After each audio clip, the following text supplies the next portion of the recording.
It is good to be here and to see some friends from older days. It's good to refresh those friendships. Now you're starting, I gather from Dominic, a series in the life of Joseph. So if you have a Bible, do please turn to Genesis 37. The problem, of course, is that it is a story, and some of you will know how the story ends, and some will not. So it faces me with the question of, do I tell you how it ends? And I'm not going to. I'm not going to tell you precisely how it ends, but I will tell you, because it's the Bible, that in the end is good. But that immediately sets up an obvious tension as we start. How is it going to end good when the major character has been hated, near killed, dropped down a pit, and sold to slavers? Well, let's fill in some of the back story. Jacob is the father, and he has been married twice. Once to Leah, who was okay, but not his real choice. And once to the real love of his life, Rachel. Now, when they were married, Leah kept having children for Jacob. Reuben, Simeon, Levi, Judah, Issachar, Zebulun. And if you think you recognize those names, those are the names of the tribes of Israel that came to be. But then Leah stopped having children. Rachel couldn't have children, so she persuaded Jacob to have sons by her maid. Now, they didn't have an Anglican church in those days to tell them that this isn't a very proper way to go forward, but those children of the maid would count as Rachel's own. And so there was Dan and Naphtali. But Leah wasn't done in the game of family politics, because everything about family in the ancient world is about politics, and mostly wealth. So she too had a maid, and that way Gad and Asher appeared. And then finally, some time later, Rachel conceives and has a boy of her own for Jacob, the boy Joseph. And the rules in those days were very, very clear. Precedence goes with birth order. The favourite should have been Reuben. But Jacob doted on Joseph and did kinder things for him. The son of later years, the son born to his wife who was the love of his life. And Joseph, who's 17 at the start of our story, I guess the older brothers were in their 20s. Joseph has two dreams. He is already hated by the brothers because he's the favourite. And now he tells them his dream that they were bowing down to him. Well, it's a scandal. And it gets worse. In the next dream, it's the brothers and his parents who are bowing down to him. An even deeper scandal in that world. Hate deepens. But what can be done when it's one family and everyone is together at home in the high country just to the west of what we call the Dead Sea?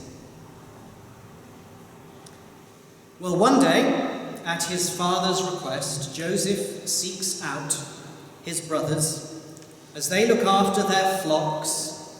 And don't worry about ignore the fact that that's about nice cuddly sheep. What matters is they were making money. They were doing commercial business, because that's what flocks were for. They pasture flocks in Dothan. A couple of days' travel to the north from the high country, and Dothan was in the plains. There are springs in the hills, and water flows freely. But in the plains, there is very little water. Dothan means pits, and it's surrounded, or rather, within Dothan's little village, there are lots of very deep pits. Water would sometimes gather at the bottom, But if it didn't, they would be dry pits. They were far away from home and from people who know them. So they planned to kill him. But Reuben has still some shadow of responsibility left and says, no, here are pits, let's throw him down one of the pits.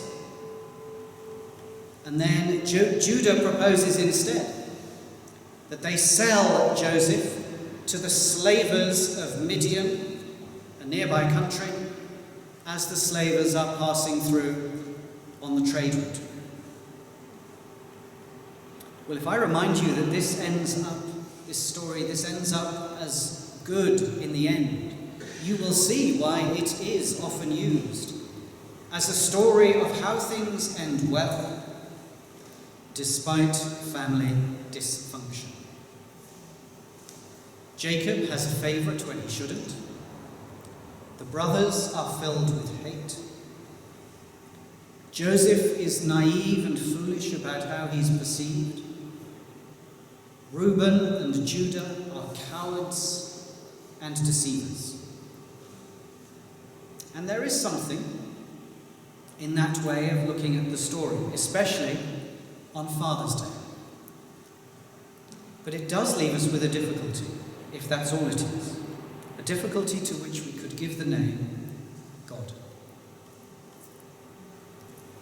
On my way into the city of Leuven, where we live, I pass a school which has put its favourite mottos in huge letters on its buildings. One of them says, in the verleden droomden we, in de toekomst realiseren we. In the past we dreamed, in the future we make the dreams come to pass. That is, we are responsible for making the dreams come true. And that fits so precisely, doesn't it, with the culture in which we move ourselves. Many of you will come from a commercial world in which visions and dreams are upheld as a good corporate thing for your enterprise. Why? Why not just call them goals?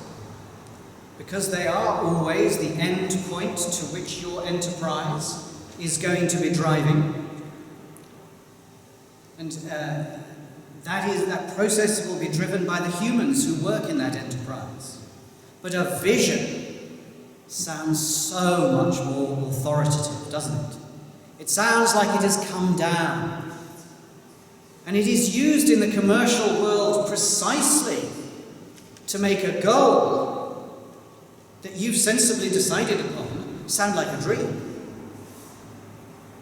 But then it's the enterprise that takes it forward. And there's not going to be any of that here. The dreams are staggeringly irrelevant to what happens. There's going to be no one taking forward the dream deliberately. The dream is there from God, and it has no purpose that anyone can set about fulfilling.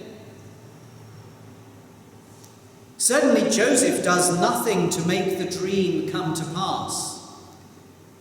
The only reason for the dreams is so that at the end, when all the luck and the chance and the circumstances, as it seemed, fall bizarrely into place, someone will say, "Oh yeah,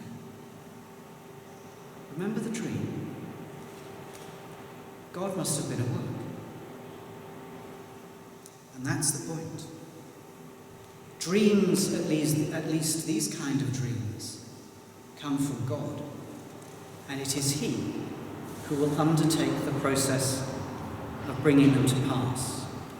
Because how much would that family probably have preferred that those dreams had never happened? How ordered and simple, to use Phil's words from earlier, ordinary life would be without those dreams. Inconvenient dreams. Judah and Reuben and the others would all have gone to school in Leuven and learned about the world. a world they needed to learn about. The beginning of this chapter has a couple of translational challenges built into it. In the NIV, which we heard, it says, Jacob lived in the land where his father had stayed, the land of Canaan. And we just think that's about a geographical placement. It's actually saying something very important, because one way of translating it is that Jacob settled in the land where his father had only stayed, the land of Canaan, which was not their own land. His father had been a foreigner in the land of Canaan, but Jacob settled. And this was in the middle of a fairly hostile people, only kept at bay by Jacob's considerable wealth and power.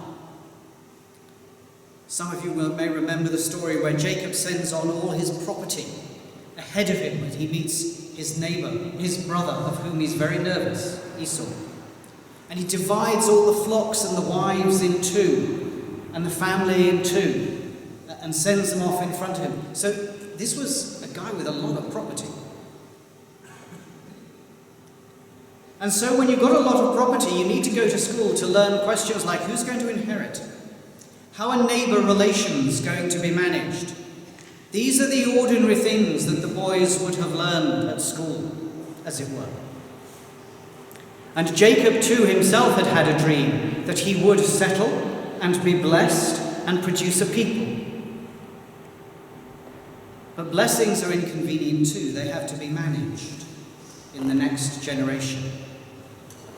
Realiseren. And the dreams disrupt all of this. Of course, there's no space in the Leuven school for Joseph. By being the favourite with his special coat, Joseph is already a disruptive factor. He is the one to be born at the end of the line, as it was then. Another one comes along a little later, Benjamin. He's the one to be born from the love of Jacob's life. And love can be disruptive. Everyone would by then have had their place, known their place. They all go off to pasture the sheep, looking purposeful, useful, making the school proud. And all Joseph can do is stay home in his fancy coat until his dad tells him to go on an errand.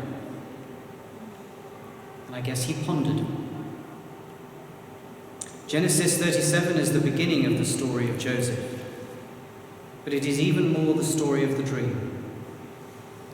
A dream that will lead to Egypt, and then to a nation in the promised land, and then to a Saviour.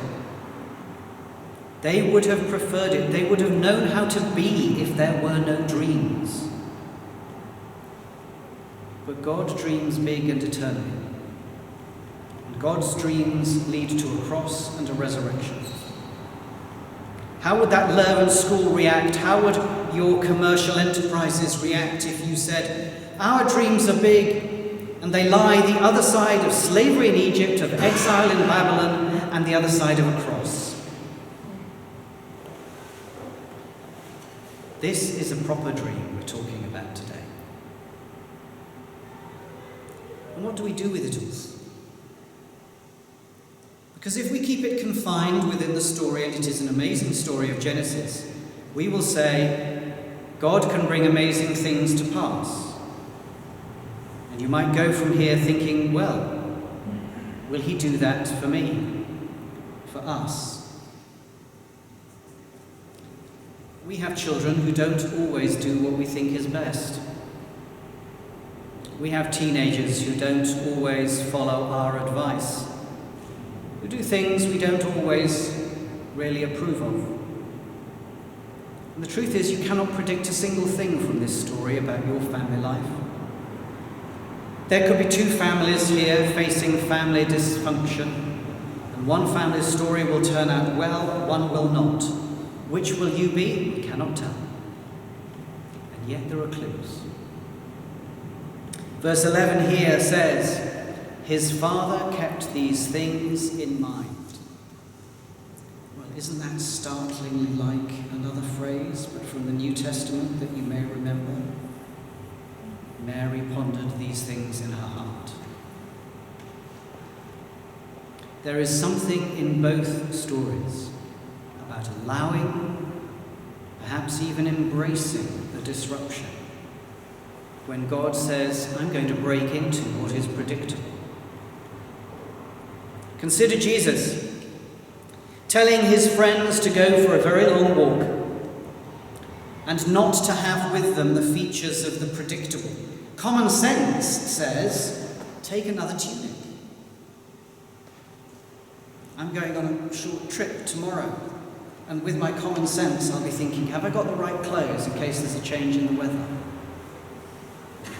Common sense would have said to his friends, take an extra tunic, but Jesus says, don't. Leave space for the unpredictable.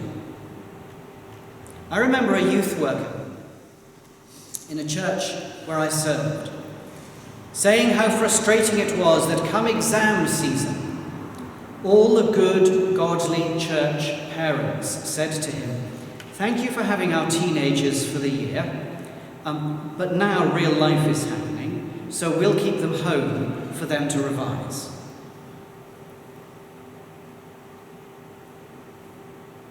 The ordinary needed to take precedence over the unpredictable and the dreaming. Where are we leaving space for God to give us dreams that may disrupt every single thing? We cannot make dreams happen, but we can decide to be open to the unpredictable and to look at what has happened in life and to ponder, to keep things in mind and to trace the ways of God. Consider the dreams that Reuben may have had. He was the oldest. He was going to get all this stuff. And that's a big deal, because his father had made himself wealthy. Reuben could dream of a big and important life ahead as leader of a new clan.